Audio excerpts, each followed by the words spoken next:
ಅವಳು ಒಬ್ಬರು ನೂರ್ಜಾನ್ ಅನ್ನೋ ಒಂದು ಲೇಡಿ ಮನೆಯಲ್ಲಿ ಕೆಲಸ ಮಾಡ್ತಿದ್ದು, ಮತ್ತು ಆ ಲೇಡಿ ಜೊತೆ ಹೆಚ್ಚು ಸಂಪರ್ಕ ಹೊಂದಿದ್ದು ನಮಗೆ ಈಗಷ್ಟೇ ತಿಳಿದು ಬಂದಿದೆ.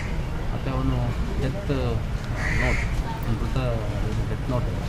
ಡೆತ್ ನೋಟಲ್ಲಿ ನೂರ್ಜಾನ್ ಅನ್ನೋ ಒಂದು ಮಹಿಳೆ ಜೊತೆ ಜಾಸ್ತಿ ಸಂಪರ್ಕದಲ್ಲಿ ಇದ್ಲು ನನ್ನ ಹೆಂಡತಿ.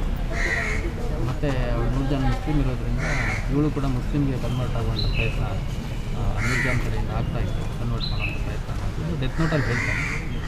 ಮತ್ತು ಇಲ್ಲಿ ಕೆಲವು ಅವ್ರ ಅಕ್ಕಪಕ್ಕದ ಮನೆಯವರು ಹೇಳುವಂಥದ್ದು, ಇವಳು ಅವ್ರ ಮನೇಲಿ ಕೆಲಸ ಮಾಡ್ತಾಯಿದ್ಲು, ಕೆಲಸಕ್ಕೆ ಹೋಗ್ತಾಯಿದ್ಲು, ಎಲ್ಲೂ ಕೆಲಸಕ್ಕೆ ಹೋಗೋದು ಮನೇಲಿ ಗೆದ್ದಿದ್ದು ಅಂತ ತುಂಬ ಸಲ ಬಂದಿದ್ದ ಹೇಳ್ತಾರೆ. ಸೊ ಇದೊಂದು ಒಂದು ಕಂಪ್ಲೇಂಟ್, ಒಂದು ಸಂಬಂಧಿಕರು ಯಾರಾದರೂ ಬಂದಿದ್ದಾರೆ ಅಂತ ನೋಡಿ ವಿಚಾರಿಸಿದ್ರು, ಯಾರು ಕಂಪ್ಲೇಂಟ್ ಕೊಡೋಷ್ಟು ಮುಂದೆ ಆಗ್ತಾಯಿಲ್ಲ.